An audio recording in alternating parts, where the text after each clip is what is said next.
উনি উনার কবরে এখনো জীবিত অবস্থায় আছেন, হায়াতুন নবী। তবে আমরা এখন যেরকম জীবিত এরকম নয়, বারজাকি জগতের জীবিত। তিনি ইন্তেকাল করেছেন, মৃত্যুবরণ করেছেন নিঃসন্দেহে। তিনি বারজাকি জগতে চলে গিয়েছেন, কিন্তু সেই জগতে তিনি জীবিত।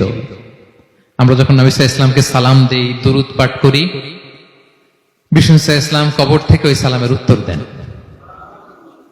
আল্লাহ তাআলা ওনার রূহটাকে ফিরিয়ে দেন, উত্তর দেন। সাহাবারা বললেন, ইয়া রাসূলুল্লাহ, কিভাবে আপনি উত্তর দেন? আপনার দেহ মাটি খেয়ে ফেলবে না?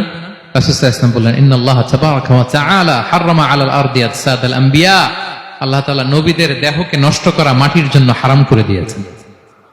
কোন মাটি কোন নবীর দেহকে টাচ করতে পারে না, নষ্ট করতে পারে না। নবীরা কবরে জীবিত, সেখানে সালাত আদায় করে, তাদেরকে স্পেশাল রিজিক দেয়া হয়।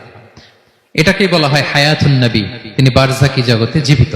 বিষ্ণু সাল্লাল্লাহু আলাইহি ওয়াসাল্লাম যখন এই হাদিস বললেন যে সবচাইতে যদি আমাকে কেউ ভালো না বাসে, সে মুমিন নয়, ওমরে ফারুক তো অবাক হয়ে গেলেন। উনি কিছুক্ষণ আগে বলতেছিলেন যে ইয়া রাসূলুল্লাহ, আমি আপনাকে সবচাইতে বেশি ভালোবাসি, তবে ইল্লা নাফসি, আমার নিজের আত্মাটারে আমি এর চেয়ে বেশি ভালোবাসি।